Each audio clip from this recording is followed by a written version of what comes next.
Les frères et les mots d'encouragement, les Ghislain. Romains 15, verset 4. Or, tout ce qui a été écrit d'avance l'a été pour notre instruction, afin que par la patience et par la consolation que donnent les Écritures, nous possédions l'espérance. Pour posséder, pour obtenir tout ça, il faut mettre le nez dans notre Bible en premier. Je crois que je ne suis pas le seul à pas toujours avoir le nez dans ma Bible, compris les uns pour les autres, que le Seigneur puisse nous aider à lire plus ces Écritures. De cette façon-là, on va obtenir la patience, persévérance, consolation, espérance, toutes ces choses-là que la Bible nous promet. Mais en premier lieu, il faut donner du temps à Dieu. Amen. Il y a un bon moyen de mettre le nez dans ta Bible, arrête-toi une neuve. C'est vrai. Parce que quand que tu commences à lire ta Bible, puis que tu as souligné ici, tu as souligné là, je l'ai déjà relu, tu passes par-dessus. Donc, le meilleur moyen, c'est ça. Tu arrêtes une Bible neuve, tu n'as pas le choix. Là, tu ne peux pas arriver et dire, je l'ai déjà lu. Non, non. C'est là que Dieu va te montrer des choses. Amen. Tu sais, là, ça m'arrive. Quand j'ai de la misère, là, puis ça me tente. Tu sais, je l'ai déjà lu. On dirait que tu n'as pas le même intérêt. Mais quand tu as une Bible neuve, là, un peu, là, tu ne connais plus rien, puis tu ne sais plus rien. Fait que c'est peut-être un moyen. Amen. Au pire, ça va te coûter 100$. Non, mais tu sais, le pire, là, ça, c'est une bonne Scofield. Moi, c'est Matthieu 7, 13 et 14. Entrez par la porte étroite, car est la porte spacieuse et le chemin qui mène à la perdition. Il y en a beaucoup qui entrent par là. Mais étroite est la porte, serrée le chemin qui mène à la vie. Il y en a peu qui la trouvent. Ouais. Le 45,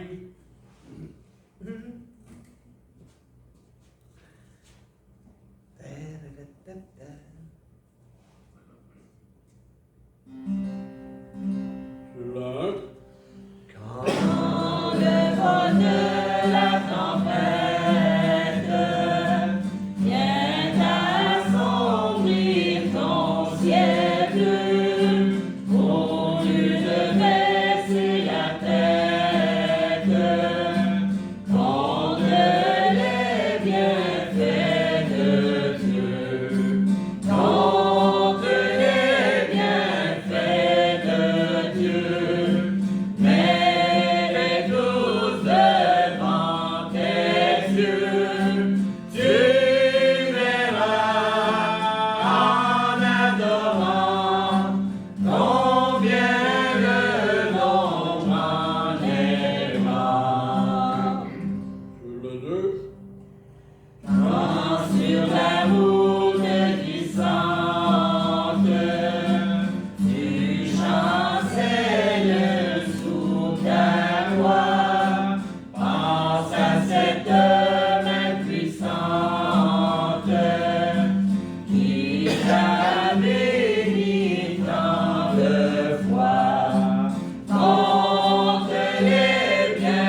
Amen.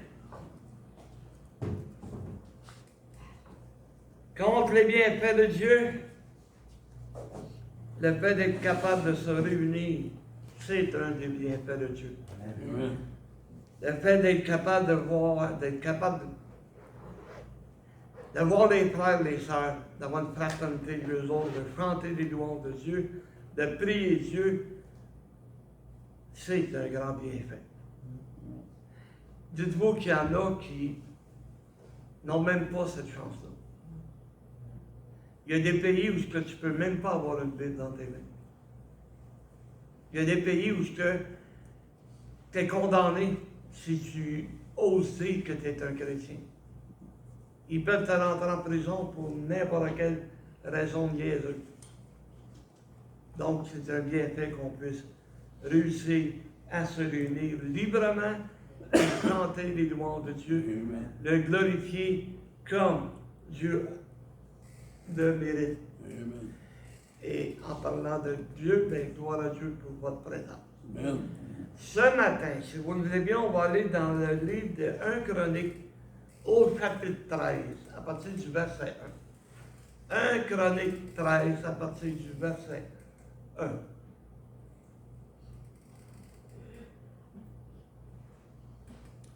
David tint conseil avec les chefs de milliers et des centaines et avec toutes les princes. On continue. David dit à toute l'assemblée d'Israël, si vous le trouvez bon, et si cela vient de l'Éternel notre Dieu, envoyons de tous côtés vers nos frères qui restent dans les autres contrées d'Israël, et aussi vers les sacrificateurs et les Lévites, dans les villes où sont leurs banlieues, afin qu'ils se réunissent à nous. Et on continue. Et ramenons auprès de nous l'arche de notre Dieu, car nous ne nous en sommes pas occupés du temps de Saül. L'idée de David était bonne. Organiser un grand réveil et ramener l'arche de l'Éternel, la ramener à Jérusalem. Là où c'était pour devenir le centre religieux, si vous aimez mieux, du peuple d'Israël. L'idée est bonne. Il y a des invitations partout pour que tout le peuple se réunisse et vienne avec lui et qu'on aille chercher l'arche de l'Alliance. Parce qu'au temps de Saül, ça a été négligé. Ça a été négligé, les Philistins l'ont saisi, l'ont emmené, ils ont ridiculisé, et Saül s'en est pas occupé. Mais l'arche de l'Alliance, là, c'est pas la boîte, là, comme telle qui est importante. C'est pas de qu'est-ce qui est à l'intérieur qui est important. C'est vrai que c'est important, mais c'était pas ça le but. Le but, c'est que c'était une arche d'alliance. C'est une alliance que le peuple avait faite avec Dieu. Et c'est important que cette alliance-là soit respectée. Tu sais, c'est sûr qu'à l'intérieur, il y avait des souvenirs qu'Israël avait besoin. Il y avait la manne qui leur rappelait comment est-ce que dans le désert, Dieu leur avait fourni le pain qui venait du ciel. Il y avait les tables de loi que le peuple devait respecter. Il y avait la verge d'Aaron qui avait fleuri.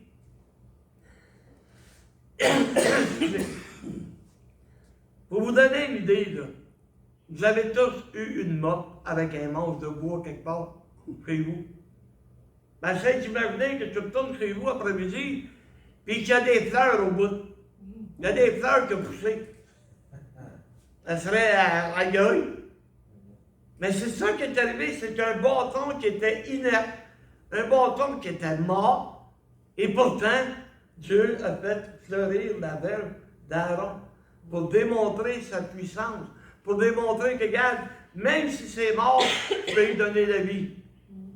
Et j'aimerais ça que le Seigneur commence à donner la vie à certaines personnes qui sont en train de se sécher de bout.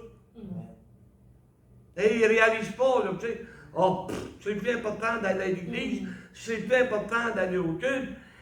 Hey, tu vois pas que tu es en train de sécher debout. Tu n'as plus rien. Tu es censé d'avoir des fleuves d'eau vive qui coulent. Mais tu n'as même pas de sève dans ton bâton. Wow. T'es rien, t'es sec. Sec comme une toast. Hein, comme dit l'expression. Donc, l'idée de David était bonne. Tu sais, organiser un grand réveil. Vous savez, frère et sœurs, on n'est pas gros, mais si on avait de la place pour, qu'on avait un local à nous, on pourrait organiser des réveils. Amen. Et puis peut-être que ça donnerait des résultats, je ne sais pas. Mais au moins, on pourrait s'essayer. Mais là, ça ne coûte pas cher la salle, mais pendant une semaine de temps, là, tous les soirs, je pense que ça coûtera cher un petit peu. Bon, on continue notre lecture. Toute l'assemblée décida de faire ainsi, car la cause parut convenable à tout le peuple. Ah ben oui, c'est une bonne idée. Alors donc, on va organiser un grand réveil. C'est une idée, ça. Et on continue. David assembla tout Israël depuis le Chichor ou Chichor d'Égypte jusqu'à l'entrée d'Abat pour faire venir de Iriath Jéréam l'arche de Dieu. Hey, t'es en train de parler allemand, moi, là. On continue. Et David, avec tout Israël, monta à Baala, à Kirjat Jéréam, qui est à Juda, pour faire monter de là l'arche de Dieu, excusez, devant laquelle est évoqué le nom de l'Éternel, qui réside entre les deux chérubins. Et mit sur un fond neuf l'arche de Dieu qui l'emportait de la maison d'Abinadab. Uza et Adzo conduisaient le char. Un char neuf, une wagon, je ne sais pas comment vous l'appelez ça. À 2 roues, ils ont mis l'arche dessus. Sur un beau char neuf et tiré par les bœufs. Regardez ce qui est arrivé. David et tout Israël dansaient devant Dieu de toute leur force, en chantant, en jouant des luttes, des tabourins, des cymbales, puis des trompettes. C'était le party. La réjouissance totale. Ils chantaient les louanges de Dieu. Ils étaient tout heureux. Mais regarde ce qui est arrivé lorsqu'ils furent arrivés à l'ère de Kidon. Uza a étendu la main pour saisir l'arche, parce que les bœufs la faisaient pencher.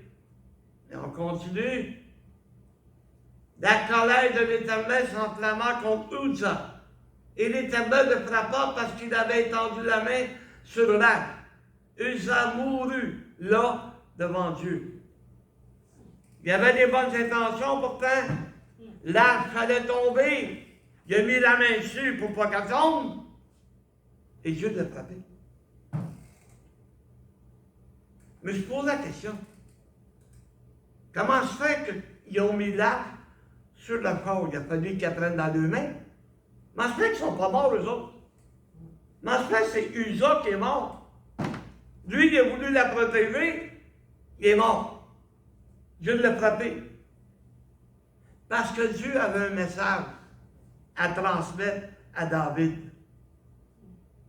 Parce que David, c'est qui était responsable? C'est-tu le roi David? C'est-tu de sa faute à lui? C'est-tu à lui qu'on va blâmer? Parce que si on se réfère à Deutéronome 17, le verset 18, on voit que le roi devra s'acquérir d'une copie de la loi et de la transcrire sans faire une transcription pour lui. S'il avait fait ça, il aurait lu que ça prend des sacrificateurs pour transporter l'arche. Tu ne mets pas ça, c'est un corps, puis tiré par des bœufs. Les dieux, là, c'est ça que c'est écrit, c'est ça que tu vas mettre en pratique. Amen. Hein? C'est pas drôle pour eux, ça, là. C'est pas drôle. Parce que s'il n'avait pas mis la main dessus, l'arche serait tombé. Les dommages auraient été encore bien pires. Il aurait brisé l'arche. Tout ça à cause de la négligence du roi David. Parce qu'il n'avait pas la copie de la loi qui stipulait que seuls les Lévites avaient le droit de transporter l'arche. et qu'elle devait être transportée sur les épaules. Il y avait 2 grandes morts, un en avant, un en arrière, et il devait être transporté de même. Pas Saint-Fort, pas sur une wagon, pas sur une barouette, pas sur rien. C'est comme aujourd'hui. La parole de Dieu est transportée par les moyens modernes. Parce qu'aujourd'hui, c'est facile de trouver une preuve. Tu vas sur Internet, mais tu ne sais pas sur quoi tu vas tomber sur Internet non plus. Et tu peux être en train de lire un document des témoins de Jéhovah, puis tu ne le sais pas. Aïe, gars, c'est donc bien bon, ça. Ouais, mais vérifie dans ta Bible, c'est si bon que ça. Et là, l'importance de lire notre Bible. Oh, mais regarde, c'est écrit. Un pasteur évangéliste, il est bon, il est bon, il est bon, il est bon. Mais il est pourri. Parce que quand tu négliges la parole de Dieu, c'est un pourri. Ça ne vaut même pas la peine de t'écouter. Mais ils sont populaires. Oh. Ils parlent bien. Ils ont des beaux habits. La voix, ils conduisent en enfer. Bravo! Ah ouais, on prend des moyens modernes. On ne veut pas avoir ça sur les épaules, ben trop pesant. On va prendre des moyens modernes. On va le transporter d'un char. Mais Usa, il a payé le prix pour. C'est-tu la faute des sacrificateurs? Des Lévites? Ils ont été invités. Regardez bien. Dans 1 Chronique 15, mon frère Justin, verset 12. Regardez bien ce qu'ils ont fait avec l'invitation qui a été lancée par le roi David. Il leur dit, vous êtes les chefs de famille des Lévites, sanctifiez-vous, vous et vos frères, et faites monter à la place que je lui ai préparée l'arche de l'Éternel du Dieu d'Israël. Continuez. Verset 13. Bon. Parce que vous n'y étiez pas la première fois. L'Éternel, notre Dieu, nous a frappés car nous ne l'avons pas fait selon la loi. Où ce qui était? Ils ont été invités. S'il avait été à leur place, il aurait dit au roi David, hey, c'est pas de même qu'on transporte là. C'est sur les épaules des Lévites, les épaules des sacrificateurs. Mais parce qu'ils n'étaient pas à leur place, bien, Usa a payé le prix. Parce que nous, on n'est pas à notre place, c'est quelqu'un qui va payer le prix? Qui est-ce qui va payer le prix? Nos enfants, nos petits-enfants, nos frères, nos sœurs, notre famille? Qui va payer le prix parce qu'on n'est pas à notre place? C'est dur le matin, mais c'est la vérité. Parce qu'il y en a qui ne réalisent pas que quand tu n'es pas à ta place, il y a quelqu'un qui paye pour. Il y a quelqu'un qui paye pour. On ne l'a pas fait selon la loi. Ah là, tout d'un coup, David, il en avait une copie. Et il s'est aperçu, hey, veux-tu faire une gaffe, moi là? Veux-tu faire une de ces gaffes? Au point que Usa a payé le prix. Parce que les sacrificateurs, les Lévites, ils étaient dans le petite ville quelque part, parce qu'il y a des villes qui ont été préparées pour les Lévites, parce qu'ils n'ont pas eu d'héritage, ils n'ont pas eu de terre.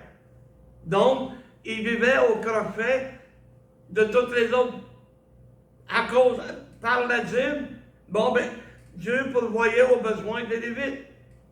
Mais non, ils étaient là, les autres, puis, oh, que la vie est belle, que la vie est belle, que la vie est belle. Hey! Il y avait un travail à faire. C'est eux autres qui devaient enseigner le peuple. Mais ils ne l'ont pas enseigné, le peuple. C'est eux autres qui devaient s'occuper du peuple, mais ils ne l'ont pas fait. Parce qu'ils étaient rendus gredeux. On en connaît-tu des supposés pasteurs qui se font vivre par tout le monde? Ils abusent de leurs autorités pour aller voler des pauvres innocents. Il y en a des innocents. Hey, j'en ai connu un qui travaillait avec moi à Hop. Un petit gars de 18 ans. Il travaillait comme un forcené. faisaient d'overtime quand il y avait une chance. Ils mettaient tous ça de l'autre côté parce qu'ils voulaient s'acheter une ferme. Ben, il est rentré chez des évangélistes. Il s'est ramassé à l'hôpital Saint-Charles. Ben, ça n'a même pas pris 2 mois que le pasteur l'avait tout lavé. Faites part de tous vos biens à celui qui vous enseigne. Galates 6, mais c'est pas ça qui est écrit, pas partout. Il dit partagez toute bonne chose avec celui qui vous enseigne. Tu peux me partager une bénédiction que tu as reçue, mon frère Normand, je vais m'en réjouir. Mais je ne suis pas obligé de te dire, ben là, ta bénédiction, elle devient la mienne parce que tu vas me le donner. C'est abusé. Il y en a beaucoup des supposés pasteurs de même qui abusent des pauvres personnes innocentes.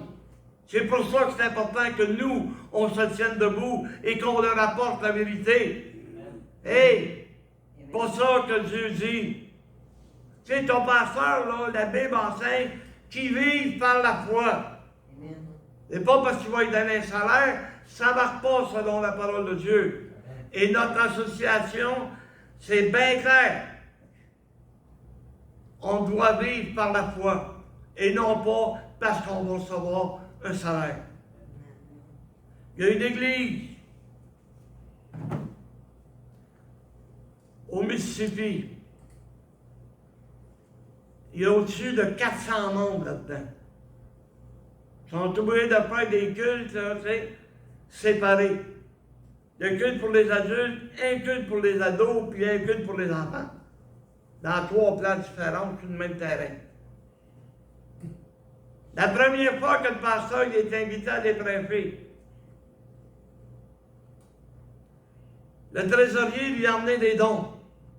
Il a regardé ça. Voyons donc, toi, c'est fou de mettre trop, ça. Il dit, j'ai pas moyen de ça pour vivre. Et j'ai engagé 2 autres pasteurs. Un qui s'occupe des ados, puis un qui va s'occuper des enfants. Puis ils ont fait, on partagera tout ça.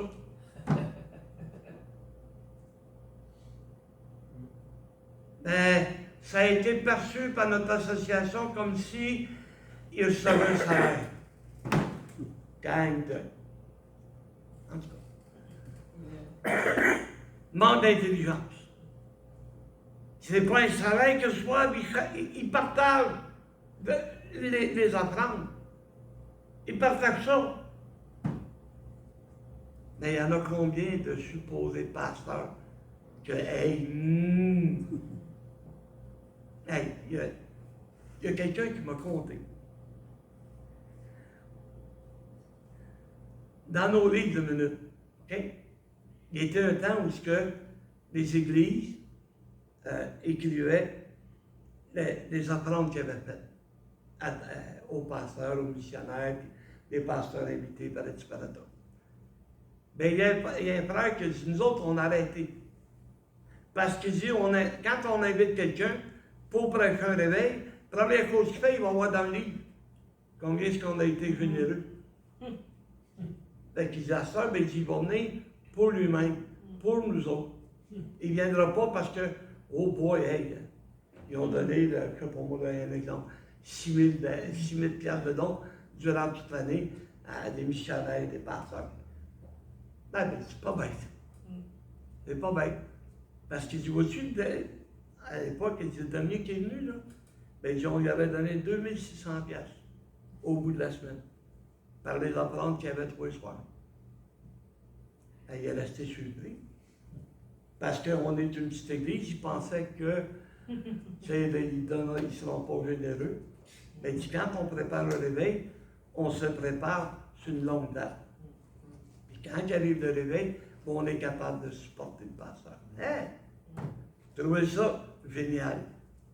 Mais tout ça pour vous dire que les Lévites, les sacrificateurs, ils étaient trop grossus. Et ça qui arrive. Ils étaient trop grossus. Tu sais, quand tu prêches, là, puis que, ben, je sais pas, moi, ça m'est arrivé souvent en mission, là, on était petits groupes. t'as 40, 50 piastres. Il y en a 20 qui arrêteraient. Mais moi, longtemps que j'ai payé mon gaz. Ça n'avait pas d'importance. Quand je suis arrivé la première fois pour Préco de Mississippi, aïe, il m'emmène des offrandes après. Vous êtes malade, vous autres? Pas habitué à ça, moi, là.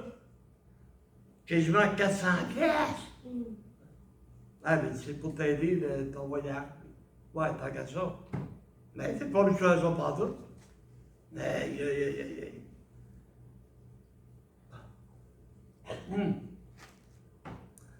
Vous savez, je suis un livre ouvert, j'ai rien à cacher. J'ai été dans une grosse église. Le pasteur m'a remis un chèque de 1800 piastres à la fin. Et le cadet dit, ben voyons, c'est bien trop. Puis un de mes amis pasteurs, il a pris le chèque. Je t'en veux pas, il m'a le prendre. Ben, tu sais, tu restes surpris en tabarouette, voyons donc, toi. Oui, mais il dit, faut que tu réalises. Tu prends ton auto, tu vas gaspiller du gaz. Ton auto, elle va s'user plus rapidement parce que tu fais beaucoup de chemin. Puis il dit, t'as besoin de manger pareil comme les autres. Ouais. T'es vu de même, mais t'es mal à l'aise pareil, là. Parce que tu avais fait ça pour l'argent, là. On aura été mal pris dans une église où ce qu'on avait de la misère à payer le loyer. Ben, tu mettais un tape sur le pasteur. Puis même qu'on ait 3 loyers de ramasser, vous l'ouvrirez si vous voulez l'ouvrir. Oh, il y en a, ben non, pas ça. Ben, j'ai dit, mais t'es pareil. Que tu sois d'accord ou pas, ça c'est moi. Est-ce que c'est le peuple qui était à blâmer? On parle de plus de 1 million de personnes qui font partie du peuple. Il n'y en a pas un qui se souvenait que c'était les Lévites qui devaient transporter l'arche. Sur 1 million, il n'y en a même pas un. Le peuple aussi était à blâmer. Parce que si le peuple, ben, si le peuple avait été enseigné par le sacrificateur, et que le sacrificateur avait enseigné David, ben Usa serait encore vivant.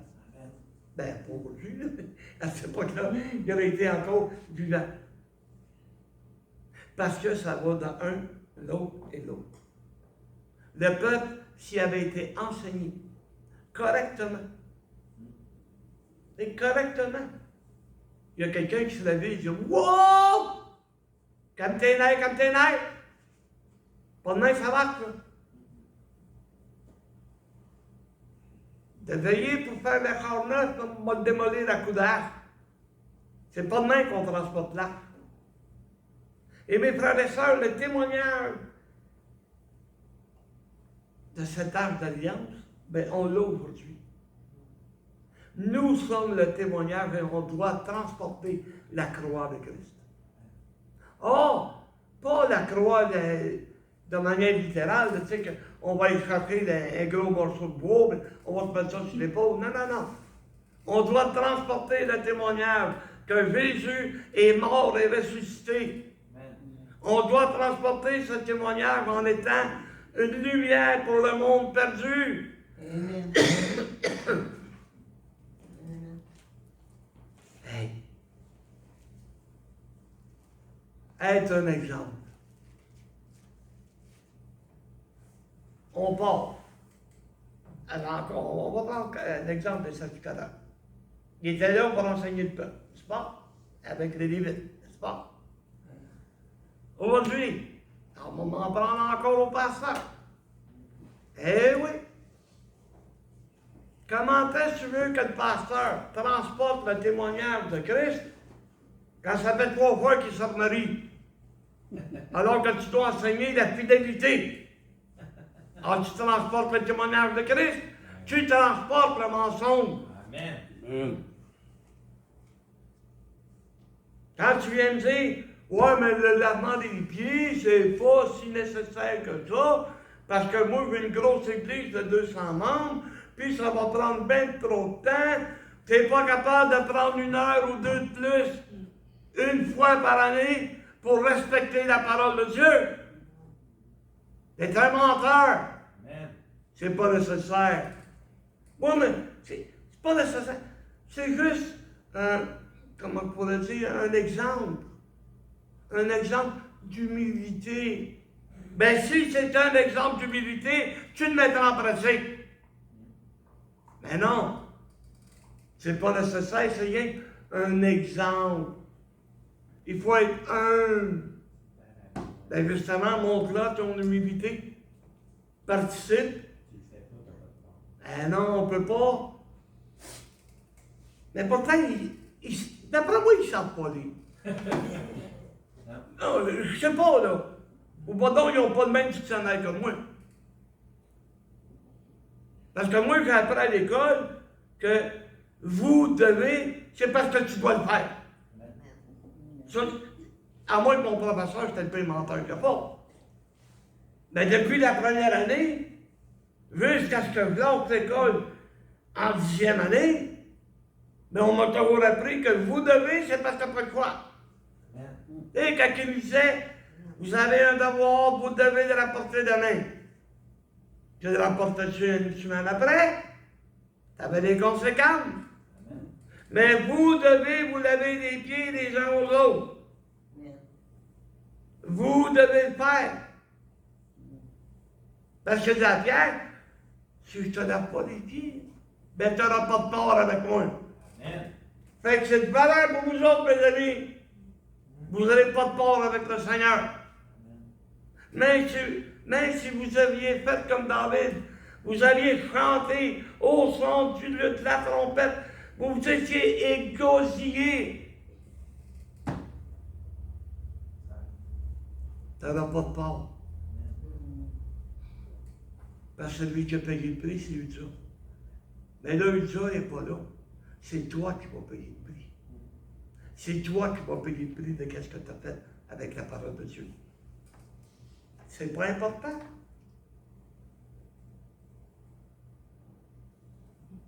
Si votre femme vous dit, mes frères, vous devez faire la vaisselle, ben, pas ma job, ben, tu vas payer le prix. Peut-être pas une job qui va mourir, peut-être une coupe d'assiette. Genre, nos femmes ne font pas ça. Qu'on est bénis. Mais j'en connais qu'ils ont déjà fait. Ils ont déjà eu des soucoupes volantes dans le maison. J'en ai connu. Ah, pas besoin de nommer de nom. Pas besoin de nommer de nom. Mais au prix qu'elle valait la vaisselle, ma femme, elle l'a jamais lancée.